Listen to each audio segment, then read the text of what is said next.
The air on the casino floor is thick. Cigarette smoke, spilt drinks, quiet panic. Cards snap against felt. Chips slide. A pit boss whispers into his sleeve. A young man steps to a table. Calm. Too calm. He hasn't played a single hand tonight. Now he pushes forward, a bet so large the dealer hesitates. Security cameras lock in. The dealer flips. Blackjack. The table exhales. The pit boss doesn't. Because this player didn't get lucky. He arrived exactly on time. For decades, casinos lived by one iron rule. The house always wins. Then, quietly, that rule broke. Not because of cheats, not because of criminals. Because a group of students from MIT, Harvard, and other elite schools figured out something terrifying. Blackjack could be beaten. Not once, not occasionally, systematically. This is the story of the MIT Blackjack Team.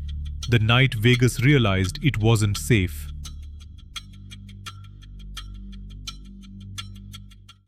MIT 1992. In the shadows of the world's most prestigious engineering school, a different kind of experiment was beginning. Kevin Lewis was 21, a math prodigy with a 3.8 GPA and a bank account in the red. He spent his days calculating electrical currents and his nights earning $8 an hour in the campus library. Then he saw the flyer. Building 4, the basement, Friday night. Kevin walked into a room filled with the smartest kids in Cambridge, but they weren't there to study. A man named Bill Kaplan stood at the front, a Harvard MBA with the cold, calculated eyes of a high-stakes player. He didn't offer them an internship, he offered them a score. It's not gambling, it's math. And if you're disciplined, you'll never work a real job again. Bill told them, his voice calm with surety. For 8 weeks, the basement became a training camp for the most successful gambling syndicate in history. The weapon? The high-low system. High cards, 10, jacks, queens, kings and aces are advantageous to the player because they increase the chances of getting a blackjack. Low cards, 2s, 3s, 4s, 5s and 6s benefit the house because they increase the likelihood that the dealer will bust. High cards, 10, jack, queen, king and ace are assigned a value of -1. Low cards, 2, 3, 4, 5 and 6 are assigned a value of +1. Neutral cards, 7, 8 and 9 are assigned a value of 0. By adding or subtracting the values of each card dealt, the team kept a running count of the deck. When the running count was positive, they knew that more high cards remained in the deck, giving them an advantage. When it was negative, it signified a deck rich in low cards, a situation that favored the house. It wasn't about memorizing the cards, it was about tracking the ratio between high and low cards as they were dealt. But here's where the team's genius came into play.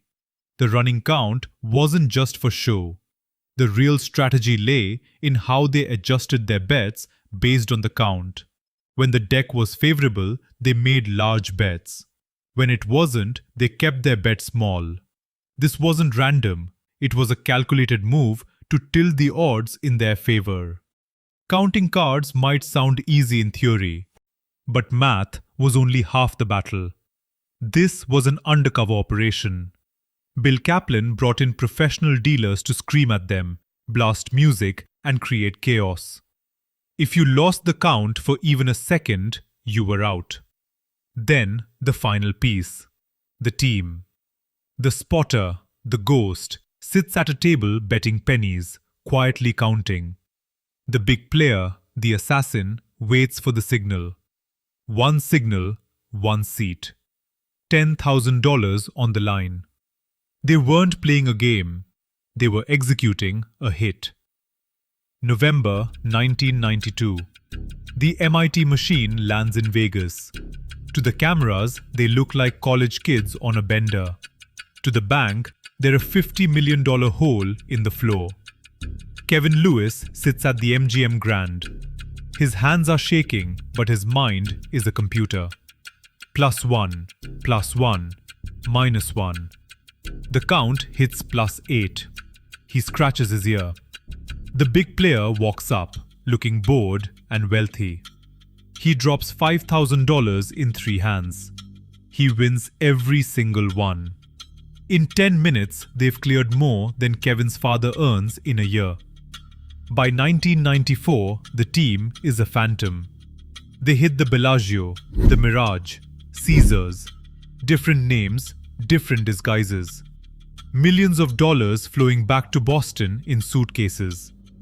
Kevin is 22 years old, living a double life. By day, a student. By night, the man the casinos fear most. But in Vegas, the house doesn't just lose, it hunts.